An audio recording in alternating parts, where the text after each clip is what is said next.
আমরা এখন রয়েছি ইস্ট সিকিমে। তো ইস্ট সিকিমের ছাঙ্গু লেক বা মন্দির নাথুলা পাস কিন্তু খোলা আছে। যারা আসতে চাইছো তারা সেপ্টেম্বর, অক্টোবর, নভেম্বর এই 3 মাসে কিন্তু এখানে আসতে পারবে। তারপর ডিসেম্বর, জানুয়ারি একটু বরফ পড়ার জন্য কিন্তু বন্ধ থাকে মাঝে মাঝে। আবার ফেব্রুয়ারি থেকে মোটামুটি ইস্ট সিকিম কিন্তু খুলে যায়। তো আমরা একটা ভিউ পয়েন্টে দাঁড়িয়ে আছি। তোমরা যারা এর আগে এসেছো কমেন্ট করে জানাও এই ভিউ পয়েন্টে তোমরা কারা দাঁড়িয়েছো। এই জায়গাটা কিন্তু খুব সুন্দর ভিউ পয়েন্ট, এবং ওই যে দূরের রাস্তাটা, ওই রাস্তাটা দেখতে পাচ্ছ, ওই রাস্তাটা হয়ে কিন্তু আমরা এসেছি। তো ওই রাস্তাটা কিন্তু খুব সুন্দর, তোমাদেরকে দেখাবো। হয়তো কুয়াশা কুয়াশা ভাব রয়েছে, কোনো গাড়ি পেরোলে হয়তো তোমরা বুঝতে পারবে। ঠিক নদীটার সাইড হয়ে কিন্তু দেখো ওই গাড়িটা বেরোচ্ছে, নদীটার সাইড হয়ে কিন্তু রাস্তাটা। অসাধারণ ভিউ কিন্তু এখান থেকে।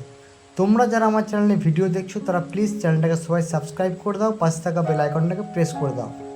তোমরা সিকিমের কোন জায়গার ভিডিও দেখতে চাইছো প্লিজ একটু কমেন্ট করে জানিও। আমি চেষ্টা করব তোমাদেরকে প্রতিদিন আপডেট ভিডিও দেবার, এবং আপডেট নতুন নতুন যেগুলো সিকিমের অফবিট প্লেস আছে সেই সমস্ত প্লেসের ভিডিও দেবার। আশা করি এই ভিডিওগুলো দেখে তোমাদেরও ভালো লাগবে। নর্থ সিকিমের পারমিশন কিন্তু এখনও পর্যন্ত দেয়নি। নর্থ সিকিমের পারমিশন টোটালি ক্লোজ আছে। তবে যেটা শোনা যাচ্ছে নর্থ সিকিমের পারমিশন কিন্তু সেপ্টেম্বরের 8 তারিখ পর থেকে, যেহেতু 8 তারিখের পর 9 তারিখ থেকে পারমিশন দেওয়ার একটা চান্স চলছে। তবে সেটা শুধুমাত্র লাচুং, এবং লাচুংয়ে মাত্র যারা আসবে পর্যটকরা তারা মাত্র 2 দিন স্টে করতে পারবে। তার বেশি কিন্তু একজনকে বা একটা মানুষকে 2 দিনের বেশি কিন্তু নর্থ সিকিমের পারমিশন দেওয়া হবে না।